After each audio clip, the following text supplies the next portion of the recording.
Ang kwento ni Tomby. Ang kwentong ito ay hango sa totoong buhay. Mula ito sa isa nating tagapakinig. Karanasan ito ni Andy. Walang eksaktong taon. Probinsya ng Masbate. Andy, pakihawa kang mabuti ang dala mong bag. Kahit paano may pera pang natira. Dadaan na tayo sa eskinita kung saan maraming nag-aabang na kawatan. Kung sakaling may magpumilit, huwag kang matakot na manaksak. Wika ni Juno sa pamangkin na si Andy. Gulat itong napatingin nang abutan niya ng kutsilyo. Kagagaling lamang nila sa bayan. Ginabi sa pag-uwi. Pero tiyo, kailangan po ba talaga ito? Hindi naman na siguro ano. Kung tutuusin, kilala lang naman natin yung mga tarantado dyan sa kanto. Kahit na may takip sa muka, halata pa rin mga tambay eh. Tanong ni Andy. Hindi nito tinanggap ang patalim. Iho, hindi natin alam ang mangyayari. Mas mainam nang may bitbit kang patalim. Pwede mo namang takutin muna eh. Pero kung hindi madaan sa simpleng pakiusap, walang masama kung patitikimin mo. Muling wika ng tiyuhin. Napilitan si Andy na tanggapin ang kutsilyo. Kilala niya ang tiyuhin. May daladala itong gamit saan man pumunta. O kahit nasa lugar lang nila dahil nagkalat ang mga masasamang loob. Karamihan pa ay kapitbahay lamang. Nasanay na lang sila sa mga kaganapan sa paligid. Ngunit ang hindi niya makayanan ay ang humawak ng anumang patalim. Kagaya ng ordinaryong gabi sa daang tinatahak. Ilang sandali pa. Merong dalawang lalaking humarang. May dalang patalim ang mga ito na kagad itinuon sa kanila. Hoy, amin na yung pera nyo kung ayaw nyong umuwing duguan. Dalian nyo na.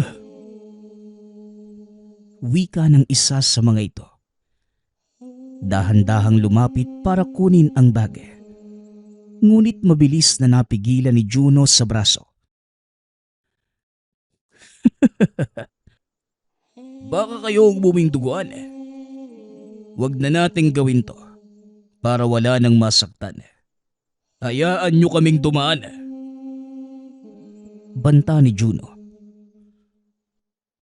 Huwag mo nga akong uutusan, Manong. Hindi ako madadaan sa sindak. Akin na ang bag kung ayaw mong... Hindi natuloy ng lalaki ang sasabihin. Nang walang pagdadalawang isip na binalian ng kamay. Sumugod kagad ang kasama. Ngunit napigilan ni Juno at bumagsak matapos salubungin ng kamao. Bumaling ang kanyang tingin sa isa nang maramdaman ang pagsaksak sa tagiliran. Isang pagkakamali ang ginawa mong yan. Sa tingin mo ba, madadaan mo ko sa saksak, bata? Walang hiya ka. Wika ni Juno. Mas lalong napasigaw ang lalaki sa sakit ng mabalian ng braso. Pati kabilang kamay ay binali na rin. Hinayaan ito ni Juno na tumakas. Ang lupit nun, tiyo ah. Pero sana binugbog mo para magtanda.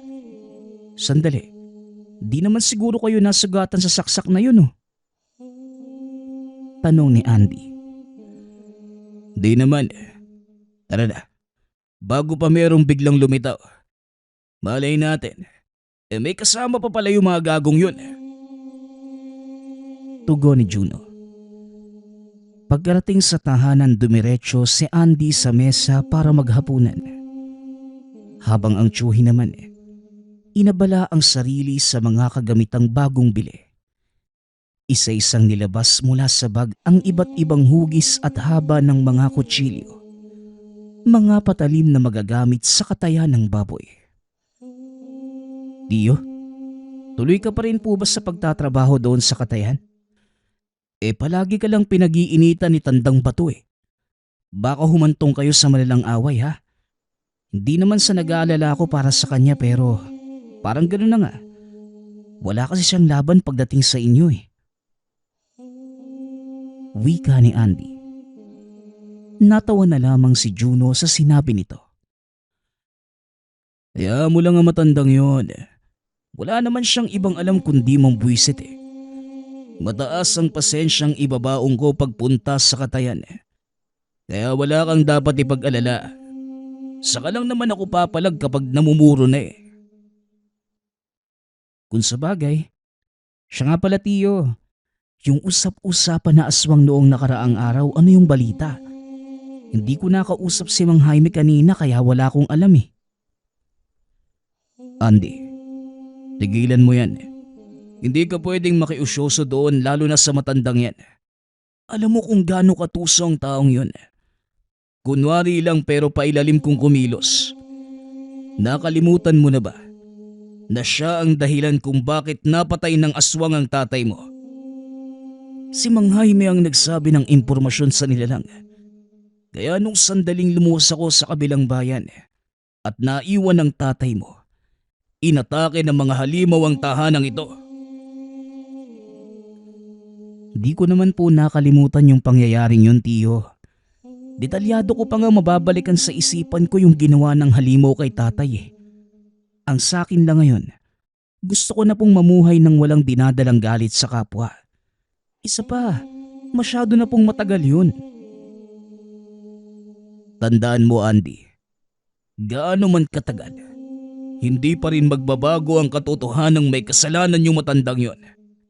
Kung hindi lang umiwas sa akin ang Jaime na yan, matagal ko na siyang napatay. Pag-uusap ng magtsuhin, napabuntong hininga na lamang si Andy. Nagpaalam na mauuna na sa pagtulog. Hindi na nais pang sabayan ang usapan dahil nagagalit na ang tsuhin. Kapag ganito, posibleng umalis ito at maghanap ng paglalabasan ng sama ng loob. Kinaumagahan, maagang nagpunta ng katayan si Juno para magtrabaho. Ngunit sa pintuan pa lang, nakaabang na ang katrabaho na nagngangalang Tandang Bato. Nagtataka si Juno na mga sandaling yun dahil dapat nasa pamilihan ito sa ganitong oras para magtinda ng karne. Dahil sa tindahan ito nakatoka. Mabuti naman at nandito ka na, Juno. Kanina pa kita hinihintay eh. Napakatagal mong dumating. Nakuha mo pang magtrabaho ngayon. Hindi ba't nasaksak ka kagabi? Bungad ni Tandang Bato. Mas lalo itong naghinala sa sinabi nito. May ideya si Juno kung ano ang tinutukoy, ngunit hindi niya alam kung paano nalaman. Sa pagkakatanda niya, tahimik sa kanto na mga sandaling hinarangan sila ng mga tulisan at walang kahit sinong taong nasa labas na mga sandaling yun. Imposible ding isa sa magnanakaw dahil binata ang mga yun base sa tindig at boses ng mga ito. Tandaan mo, tanda. Hindi naman rason ng isang saksak para lumiban sa trabaho. Hindi kagaya ng iba dyan na sinipon lang eh. Hindi napapasok ng ilang araw. Pagpaparinig ni Juno, nakita niya kung paano nagbago ang ekspresyon ni Tandang Bato. Hindi ito nakapagsalita. Nilagpasan niya at nagpunta sa opisina ng amo para ibigay ang pinamiling mga patalim. Nagustuhan naman ang mga ito at binayaran. Pagkatapos lumabas siya para magsimulang mangatay ng mga baboy. Siya nga pala, Juno. 3 baboy ang kakatayin mo ngayong araw. Pagkatapos pwede ka nang umuwi. Sina Bato na ang bahalang maglinis ng lamang loob at magparte-parte. Wika ni Don Sebio. Napatango na lamang si Juno bilang pagsagot. Inatupag na rin ang trabaho pagkaalis ng amo.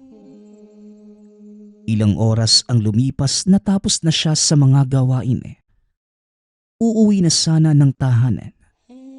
Ngunit nabaling ang pansin kay Tandang Bato na sumusunod.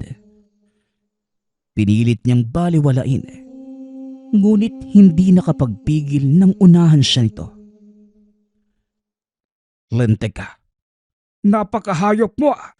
Nananapak ka ng mas matanda sa'yo. Sigaw ni Tandang Bato. Pagkatapos matamaan ng kamao sa muka. Hawak-hawak nito ang dugo ang ilong. Hoy tanda, hindi naman kita masasapa kung hindi mo ako inunahan. Tandaan mo ba to? Ikaw ang nauna at gumanti lang ako. Tugaw ni Juno. Sige lang, Juno. Darating din ang panahon na makakaganti ako sa'yo. Magpakasaya ka muna sa ngayon dahil malapit mo nang matikman ang ganti ko. Banta ni Tandang Bato. Napangiti ito ng nakakaloko. Dumura sa harapan niya at saka lumakad paalis. Saktong lumihis ito ng daan at dumating naman si Don Sebio. Juno, alam kong magkagalit kayong dalawa ni Bato, pero mas mabuting umiwas ka na lang. Hindi ko alam kung paano ito sasabihin pero basta wag ka nang lumapit sa taong yon. Naghihintay rin ako ng tamang tiyempo para matanggal ang matandang yon sa katayan. Babala ni Don Sebio. Seryosong napatitig si Juno sa amo. Ngayon lamang niya ito nakitang nanginginig habang nagsasalita. Bakas na bakas ang takot sa boses. Sa pagkakaalam niya, maayos naman ang ugnayan ng mga ito. Amo, bakit naman po? Mabuti naman ang relasyon niyo ni Bato. Bakit ngayon nagsasabi ka ng ganyan na para bang may mabigat kang dahilan Tanong ni Juno. Napabuntong hininga si Don Sebio. Sinigurado na walang ibang makakarinig sa pag-uusapan nilang dalawa. Narinig ko ang pag-uusap ni Bato at ng isang taong hindi pangkaraniwan. Binanggit ang pangalan mo. Ikaw ang pinag-uusapan nilang dalawa. Kung hindi ako nagkakamali, susugurin ka ng taong yon sa utos ni Bato. Juno, alam kong matapang kang tao, pero ang nakausap niya, hindi basta-basta madadaan sa lakas ng kamao. Mag-iingat ka. Muling babala ng amo. Kung ganon, pinagpaplanuhan pala ako ni Bato. Siya nga pala amo. Paano niyo nasabing hindi pangkaraniwan yung taong kinausap niya? Bakit? May napansin ho ba kayo? Kilala ko ang pagkatao nun. Hindi siya kagaya natin na normal. Alam kong naniniwala ka sa nilalang na aswang at iyan ang lahi ng taong yon. Huwag mo nang itanong kung paano ko nalaman dahil mahabang kwento. Basta mag-iingat ka. Muling wika nito. Pagkatapos ay kagading nagpaalam. Hinatid ng tingin ni Juno ang papalayong amo. Naniwala siya sa sinasabi nito dahil base sa kanyang natatandaan. Biktima ng aswang ang asawa maraming taon na ang nakalilipas. Ang usap-usapan pa. Kakilala ng isa sa mga trabahador ang dumaling nilalang. Walang nakakaalam ngunit dahil sa binanggit ni Don Sebio, malinaw na sa kanya ang lahat kung sino. Hindi na ito nagtaka kung may kakilalang aswang si Tandang Bato. Dahil dati nang nababalita ang naging halimaw din ang yumao nitong ina. Usap-usapan pang pinasa kay Tandang Bato. Ngunit wala siyang naaamoy na bakas dito. Ang tanging kapuna-puna lamang sa pagkatao ng matanda ay ang gagaspangan ng ugali. Halos lahat ng katrabaho sa katawan ginugulo. Naayos din kagad at sa pagmamakaawa. Hindi natanggal. Pasikreto itong nambubulabog kapag wala na ang amo. Pagkatapos ng usapan, umuwi na ng tahanan si Juno at naabutan si Andy na nasa isang sulok. Duguan ang muka. Bugbog sarado ang pamangkin. Dali-dali niya itong tinulungan at inagapan ang natamong mga sugat. Ano bang nangyari? Hindi ka naman basagulero ah. Magsabi ka sa akin ng totoo. Tanong ni Juno. Tiyo, may biglang dumating na lalaki dito Nagtanong kung nasan ka. Ang sabi ko, hindi ko alam. Sa datingan niya palang parang may masama nang gagawin sa inyo Kaya hindi ako nagsalita pero ito na nga. Binugbog pa naman ako. Nagbabasag. May hinahanap siya. Nagtatanong kung meron ka bang anting-anting o gamit laban sa aswang. Tugon ni Andy. Dahil sa narinig nagkaroon ng ideya si Gino kung sino ang lalaking yun. Kanina lamang ito ang napag-usapan nila ni Don Sebio. Ngunit napaisip kung bakit maaga sumadya sa kanyang tahanan. Noong mga oras na wala pa siya roon. Tinanong niya muli si Andy kung namukaan ba. Kaso nga lang, ito pa lang din ang unang beses na nakita at hindi nakilala. Napabuntong hininga na lamang siya. Ngunit sa halip na masindak, inihanda niya ang sarili para sa inaasahang pagharap. Pagsapit ng hapon, iginugol niya ang buong oras sa pagpapakain ng dasal sa medalyong hawak. Ang medalyon ng infinito. Bigay ito ng kaibigang antingero. Sa katunayan, nagsimula ito bilang simpleng tagataboy ng aswang sa pamamagitan ng mga pangontra, katulad ng langis at kung ano-ano pa. Ngunit nang makilala ang kaibigang ito at kung paano siya makipaglaban sa mga nilalang, binigyan ito ng medalyon para madagdagan ng proteksyon. Dahil dito, hindi tinatabla ng anumang patalim kahit na bala ng baril, maging ang mga kuko o ngipin ng mismong aswang. Sa pamamagitan din ito, mas napabilis ang pamumuksa. Labis ang pag-iingat sa gamit at hindi kinalimutang alagaan. Dahil din sa hilig sa patalim, may ibinigay pa ang kaibigang antingero. Binigyan siya nito ng isang sandata, isang karit na baliktaran ang talim. Ayon pa sa kaibigan, gawa pa ito sa metal na nakonsagra ng mga babaylan noong una pang mga panahon.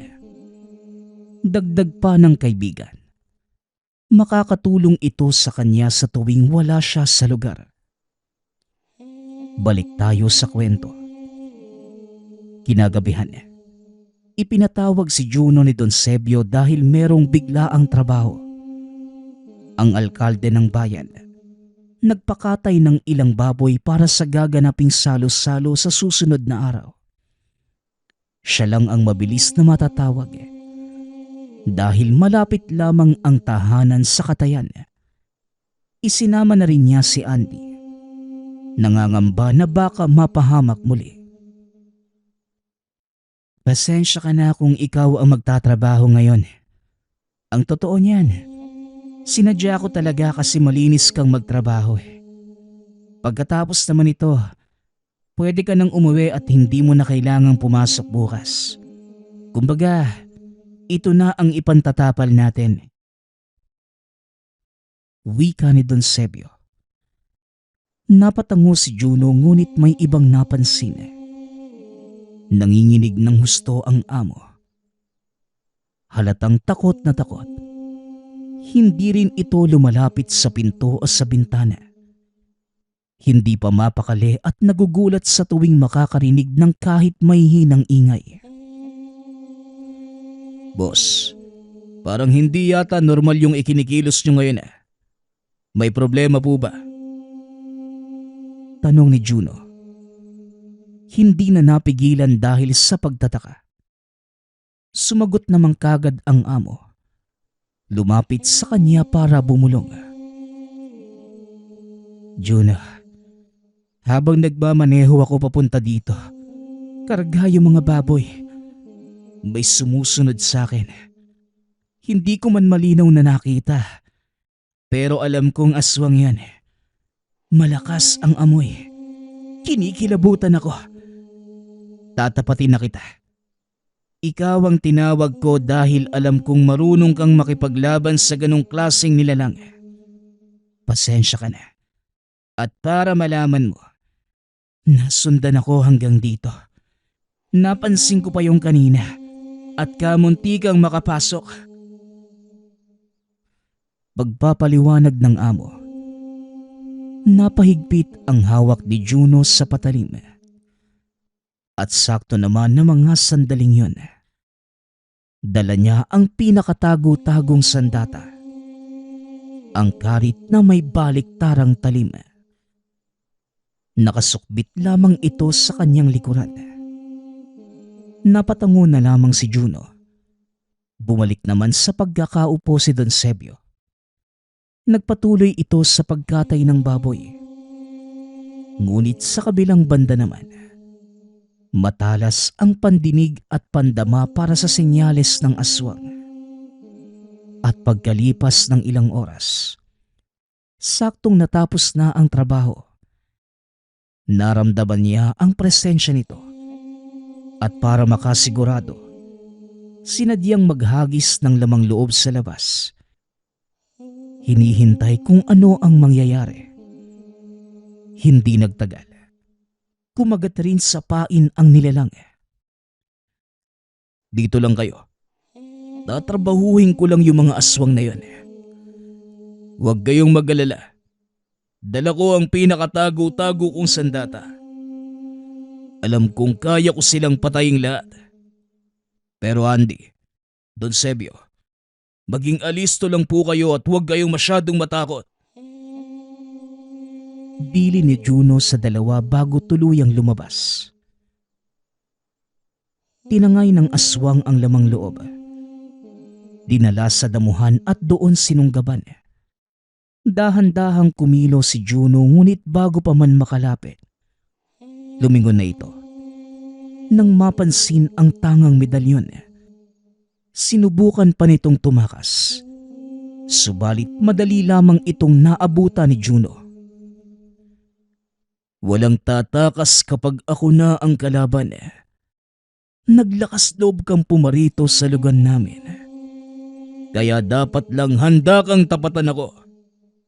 Huwag mong subukang makawala dahil yan ang pinakaayaw ko. Wika ni Juno. Sa simpleng salitang yun, tila naasarang nilalang. Kagad nitong ginamit ang kakayahan. Bigla itong naglaho. Nagulat naman si Juno sa kilos na ito. Dahil sa tanang buhay na engkwentro sa iba't ibang aswang. Ngayon pa lamang nakakita ng ganito na nawala mismo sa isang kurap. Namalaya na lamang niya na nasa likuran na. Sinunggaban siya nito at kinagat sa leeg.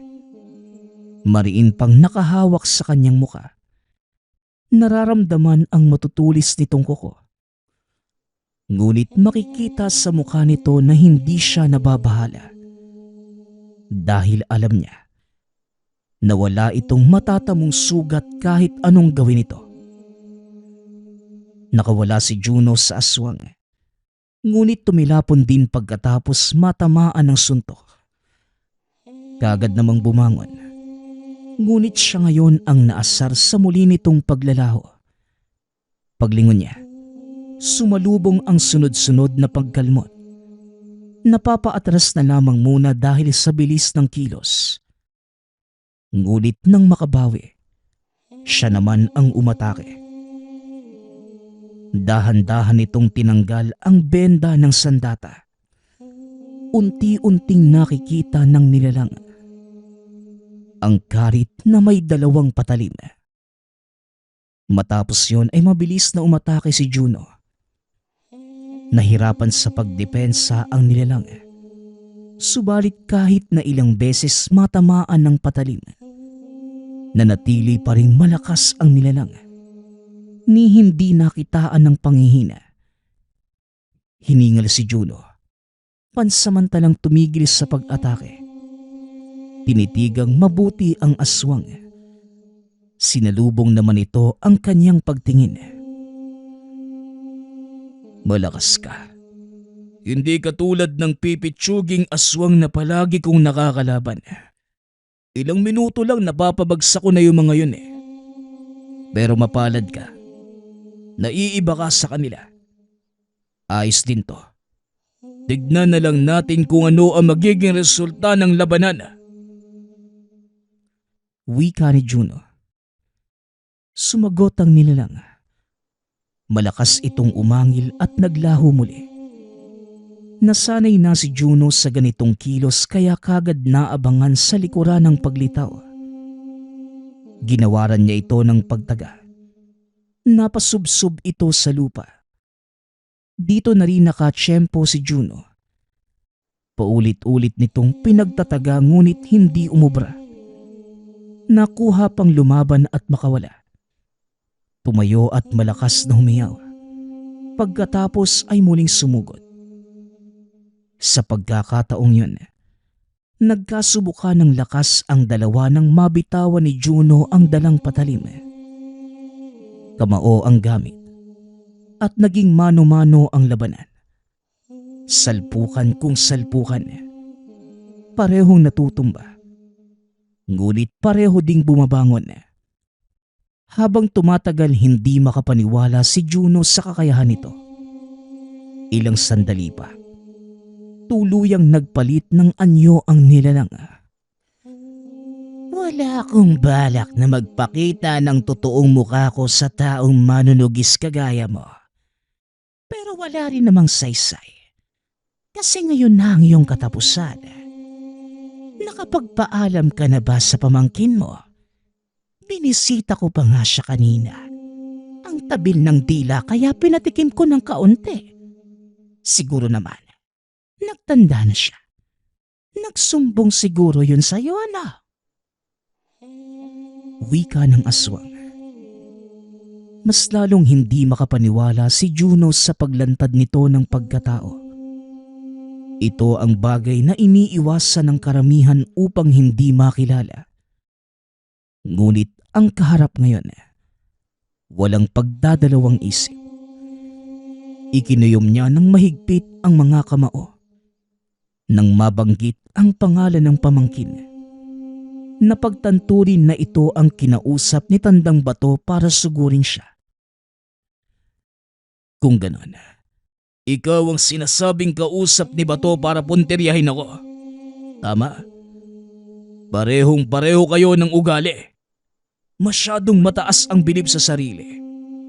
Pero puro lang naman daldal. Siguro magkadugo rin kayo, ano? Wika ni Juno. Nagbago ang ekspresyon ng aswang nang sabihin yon ng binata. Baka sa mukha nito ang pagkagulat. Sandali. At paano mo namang nalamang magkakilala kami? Sinundan mo siya noong araw, ano? Tanong ng aswang. Natawa si Juno. Hindi inaasahan nakakabahan ito sa sandaling banggitin ang bagay na yon. Nalalaman ko ang mga bagay-bagay kahit hindi sinusundan ng tao. Ano? Natatakot ka na ba? Baka gusto mong malaman ang iba pang detalye. Alam mo bang tinatraidor ka ni Bato? Kasi hindi naman talaga para sa akin ang pagtutuos nating ito, kundi para sa'yo. Ano? Anong pinagsasasabi mong hayop ka? Hindi mo ako madadaan sa panlilinlang. Wika ng aswang. Ngunit mababakas sa kilos at boses ang pagiging kabado. Walang ideya si Juno kung ano ang rason, ngunit may naisip na paraan. Ang kahinaang ito ang magsisilbing sandata upang mabaliktad ang sitwasyon. Ipapaliwanag ko sa simpleng salita para maintindihan mo. Makinig kang mabuti sa akin, aswang. Kung kinausap ka ni Bato para patayin ako, ganon din siya sa akin. Inutusan niya akong tugising ka. Tinatraidor ka ng lokong matandang yun. Wika ni Juno. Hindi niya maintindihan kung paano naging mahina ang isipan nito kumpara sa tinataglay na lakas. Madaling nalason kaya't kagad na manipula. Naniwala ito sa sinabi niya. Walang pagdadalawang isip na pinuntahan si Tandang Bato sa tahanan nito. Sinundan ito ni Juno dahil para hindi makawala. Naroon si Juno sa hindi kalayuan. Pinapanood ang tagpo kung saan kinumpronta ng aswang ang matanda. Galit na galit ang nilalang at nagsimula ng atakihin si Tandang Bato. At hindi nagtagal, nalagutan ito ng hininga. Hindi pumasok sa isipan ang bagay na yon. Ang tanging inakala ay sasaktan lamang. Humandusay ang katawan ni Tandang Bato. Wakwak ang tiyan. Maraming kalmot sa muka't dibdib. Pagkalabas ng aswang, kagad niya itong hinarang bago makaalis. Pinatay mo siya? Alam mo ba yun? Wala sa usapan na patayin mo. Wika ni Juno. Tanga ka ba? Sa tingin mo ba nakikipagkuntsaba ako sa'yo? Labas ka sa kung anong ginawa ko sa matandang yon. Huwag kang umarte na parang may pakialam ka. Dahil sa pagkakaalam ko, magmula pa noon pinipeste na niya ang buhay mo. Maging masaya ka na lang. Nawala na siya. Tugon ng nilalang. Sige, pero hindi ibig sabihin yan. Tapos na rin ang pagtutuos natin. Siya nga pala, ang babaw pala ng utak mo, no? Ang dali mong nauto. Wika ni Juno. Sa sinabing yon ng binata, nasagad ang pasensya ng nilalang. Kagad itong nakapagpalit ng anyo. Sa kabiglang muling naglaho. Sinalubong niya sa likod at sa puntong ito nagpatuloy ang engkwentro. Dinala ni Juno sa malayo ang aswang upang doon magtuos. Isa din itong paraan para hindi makita ng kung sino na naroon siya ng sandaling sinalakay si Tandang Bato. Sa kabilang banda naman, nakikitaan na ng kahinaan ang nilalang. Nag-aapoy ito sa galit at basta-basta na lamang umaatake. Hindi na ginagamit ang utak. Ganito na pagkatapos mapatay ang matanda. Sinamantala niya ang pagkakataon upang mapabilis ang pagtapos ng laban. Sa puntong ito, hawak-hawak na niya ang karit na may dalawang patalim. Patuloy ito sa pag-ilag sa mga pag-atake ng nilalang. At nang muli itong maglaho at sumulpot sa kanyang likuran, winasiwas niya ang karit. Naputol ang leeg ng nilalang. Nagulat pa ito. Dahan-dahang bumagsak ang katawan. Patuloy lamang siya sa pagwasiwas ng karit hanggang sa tuluyan na itong nawala ng buhay.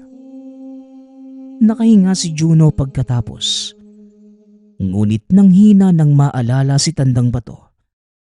Kung tutuusin, meron itong kasalanan sa kamatayan nito. Napahawak na lamang siya sa kanyang muka. At nang mahimasmasan, ginawa ng paraan para mailigpit ang bangkay ng nilalang. Makalipas ang ilang oras, bumalik ito ng katayan at binalita ang nangyari sa amo. Ngunit hindi kabilang ang kinahinatnan ni Tandang Bato.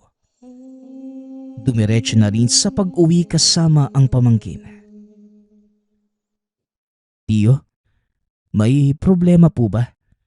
Kagabi pa kayo tahimik ka. Magmula nung bumalik kayo pagkatapos ng pagtugis. May nangyari po bang masama? Para mag-alala kayo ng ganyan? Tanong ni Andy. Wala naman. May iniisip lang. Siya nga pala, Andy. Maingay yung mga tao sa labas.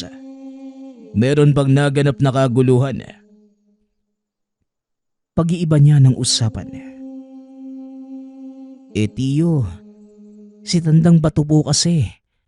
Natagpo ang patay sa mismo nitong tahanan. Wakwak yung tiyan eh. Tapos maraming sugat sa mukha at dibdib. Hindi na nga halos mamukaan eh. Ayun, nagkagulo sila sa kakaisip kung sino ang posibleng salarin. Pero alam mo tiyo, nagpapasalamat ako na nangyari sa kanya yung bagay na yun. Kasi ubot ng sama yung matandang yun eh. Siningil na siguro sa lahat ng kasalanan niya. Kinaraman na. Wika ni Andy. Napabuntong hininga na lamang si Juno. Nakokonsensya sa ginawa. Ang nais lang naman niya na mga sandaling yun. Subukan ang kahinaan ng aswang ngunit humantong sa pangyayaring hindi inaasahan. Subalit sa kabilang banda naman, nabunutan din ng tinik sa kadahilanan. Wala nang manggugulo sa kanya araw-araw o kahit sa iba pang taong pinagkakaisahan si Tandang Bato. Para gumaan ang pakiramdam, nanalangin ito at humingi ng kapatawaran sa Diyos Ama at sa kaluluwa ng yumao. Kahit sinisisi pa rin niya ang sarili sa nangyari, hindi ito naging hadlang para huminto sa pamumuksa ng mga nilalang. Sa halip, ginawa niyang aral at iba yung pag-iingat ang ginagawa kapag nakikipag-usap sa kakalabaning aswang para hindi na muling maulit pa ang nakaraang pagkakamali. Ang susunod nating kwento ay mula sa isa nating tagapakinig. Taong 1974. Probinsya ng Bicol. Usap-usapan sa bayan ni Ringo ang isang napakagandang babae na nais mapang-asawa ng mga binata sa lugar. Kaya naman nalungkot ang mga kalalakihan nang marinig na meron na itong napang-asawa. Normal lamang na mga panahong yon na mag-asawa kahit bata pa lamang. Kaya naman hindi kakaiba sa mga residente sa lugar na makapang-asawa ito sa edad na 15 taong gulang pa lamang. Kaya madaming nabibighani sa dalaga ay bukod sa itsura at ugali nito, meron din itong napakagandang tinig. Ilang beses na niyang narinig ang tinig ng dalaga. Napatunayang napakaganda nga nito. Kaso, maririnig mo lamang siya sa 10 oras ng gabi at sa liblib na parte ng kagubatan. Nakita niya ito isang beses sa ilalim ng puno ng balete habang kumakanta. Naramdaman niya sa tinig nito ang kalungkutan ng dalaga. Damang-dama sa bawat bigkas na hindi ito masaya sa napang-asawa. Bagamat mayaman ang naging asawa nito, may edad na kaya naman siguro hindi maramdaman ng dalaga ang pagmamahal sa lalaking napakasalan. Isa si Ringo sa nabighani sa dalaga Hindi naman nalalayo ang edad ng dalawa. 16 na taong gulang pa lamang ang binata. Hindi nag-asawa kagad si Ringo dahil umaasa pa ito na balang araw ay mapapasa kanya ang dalaga. Ilang buwan niya itong sinubaybayan at isang araw, nabalitaan na lamang na patay na ang asawa nito. Nagluksa ang pamilya ng namatay at sinisi nila ang lahat sa babae. Bagamat naging masama ang reputasyon, wala pang isang buwan, nagpakasal muli ito sa ibang lalaki. Napakaraming nagkakagusto sa dalaga na kahit ano pa ang sabihin ng iba, meron at meron pa ring nais itong pakasalan. Bagamat nakapang-asawa na muli ng iba ang dalaga, gabi-gabi pa rin itong umuupo sa ilalim ng puno ng balete at kumakanta. Katulad noon, malungkot pa rin ang tinig ng babae. Tila hindi pa rin siya masaya sa bagong napang-asawa. Napaisip si Ringo na kung makaipon lamang siya ng mga ari-arian at pera, nais niyang asawahin ang dalaga at sinisigurado niyang gagawin ang lahat upang mapasaya lamang ito. Dali-daling umalis si Ringo bago matapos ang kanta ng dalaga. Dahil isang araw ay muntika na siyang makita. Wala pang isang buwan na nagpakasal ang dalaga at lalaki. Nabalitaan nilang nawawala naman ang asawa nito.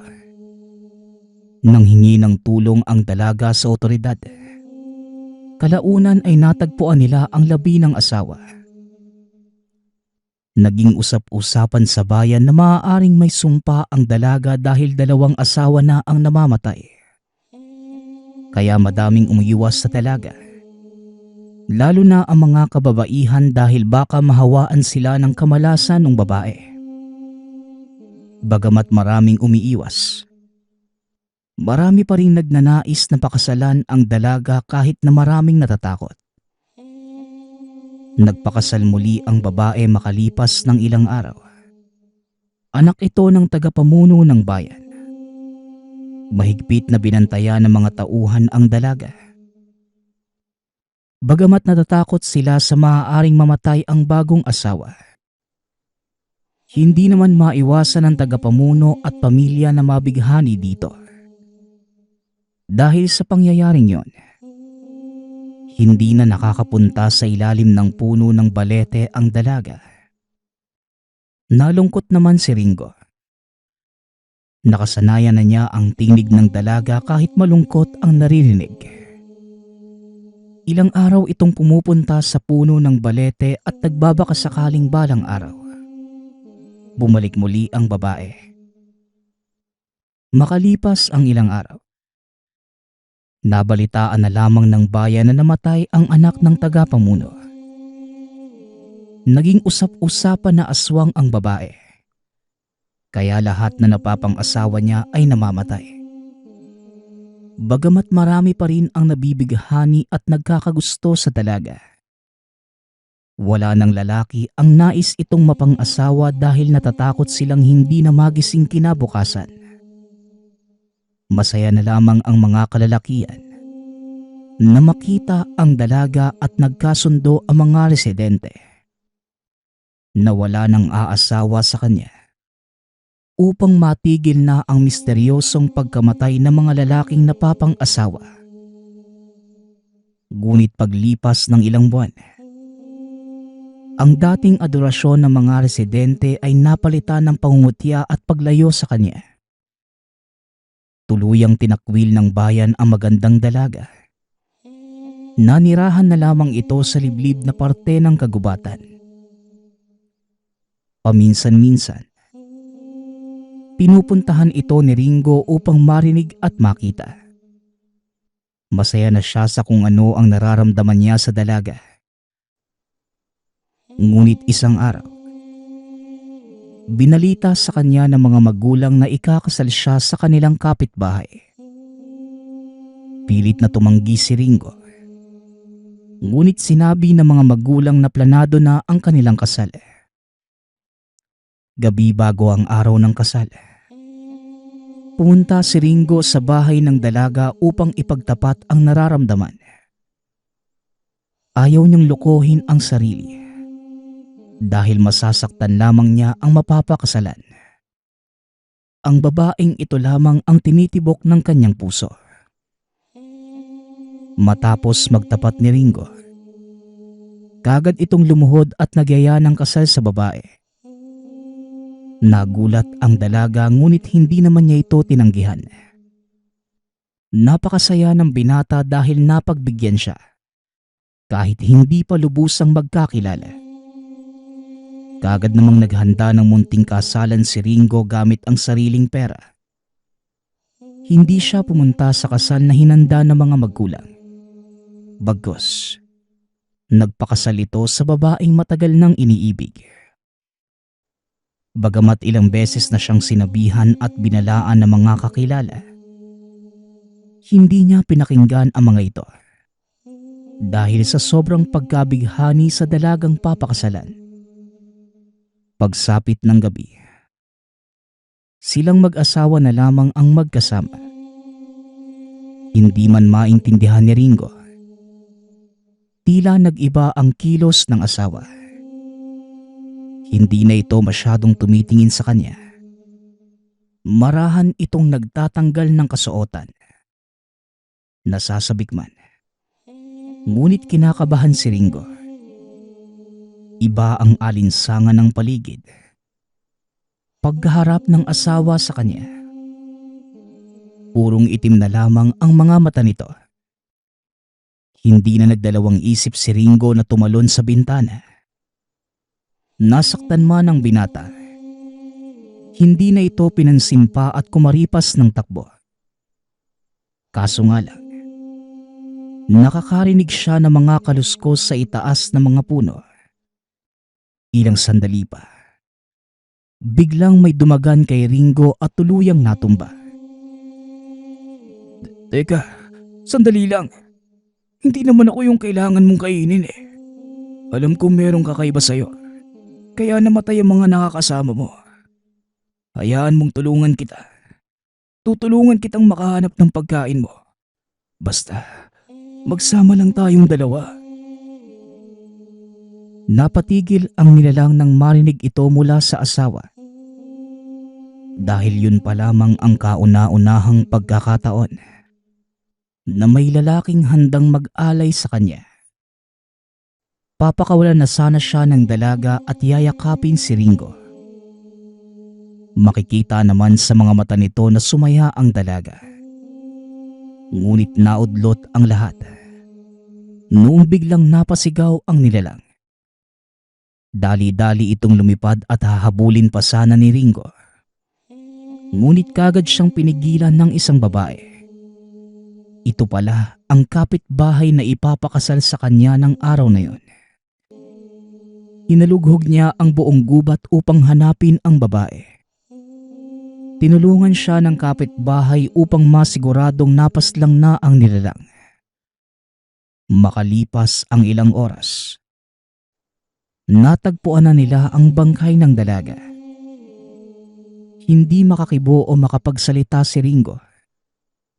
Masayang masaya ang babae at kagad itong tumakbo upang ipaalam ito sa iba. Naiwan si Ringo at niyakap niya ang labi ng babaeng minamahal. Laking tuwa niya nang kumibo ito. Nangako siyang ipaghihiganti ang nangyari sa minamahal. Bago tuluyang malagutan ng hininga, narinig niya sa huling pagkakataon ang tinig nito. Napakaganda pa rin ng boses. Ngunit hindi na katulad ng mga dating kanta na malungkot. May halong kasiyahan ang huling kinanta ng nilalang. Nagpapasalamat ito na napang-asawa niya ang tunay na nagmamahal sa kanya panghabang buhay. Matapos ang kanta, tuluyan na itong nalagutan ng hininga. Wala nang ibang nagawa pa si Ringo kung hindi umiyak na lamang habang yakap-yakap ang labi ng minamahal. Pinakasalan niya ang babaeng pumaslang sa asawa. Bagamat nalaman niyang totoong mahal siya ng babae, hindi kailanman nagbago ang pagmamahal niya sa nilalang. Naging malamig at hindi mapagmahal na asawa si Ringo. Bagamat ginawa ng babae ang lahat ng makakaya upang mahalin siya, walang kahit ano ang nagpabago sa nararamdaman. Tuwing kaharap ni Ringo ang kanilang mga magulang, doon lamang siya nagpapakita na ayos lamang ang lahat. Ngunit sa kaloob-looban niya ay hindi naman niya masikmura ang babaeng pumaslang sa minamahal. Ilang taon pa ang lumipas. Tuluyang napagod ang babae sa pag-asa na mamahalin din siya. Kaya kailangan niyang magtiis sa naging sitwasyon. Umabot pa sa puntong nanghingi na ng apo ang mga magulang. Labag man sa kalooban, ngunit pinagbigyan niya ang kahilingan ng mga ito. Kahit na minahal niya ang mga anak, ang babaeng na pang-asawa ay hindi pa rin niya magawang mahalin. At kahit sa pagtanda, iisang babae lamang ang minamahal. Naging miserable ang walang pagmamahal na kasal ng dalawa. At dahil hindi maganda ang pagiging nag-iisang ina noon, kaya kahit gusto na makipaghiwalay sa asawa, hindi niya ito magawa. Mahirap na maging usap-usapan ng bayan dahil kahihiyan yon bilang babae. Gabi-gabi siyang umiiyak at hindi makapaniwala na mas minahal pa ni Ringo ang isang aswang kesa sa kanya. Tiniis na lamang ito ng babae hanggang sa tumanda. Ayaw niyang malaman ng mga anak na hindi siya minahal ng sariling asawa. Nagpapasalamat nga pala ako sa lahat ng sumusuporta sa ating channel. Nawa ay patuloy niyong suportahan at pakinggan ang ating mga kwento. Hanggang sa muling pakikinig. Paalam.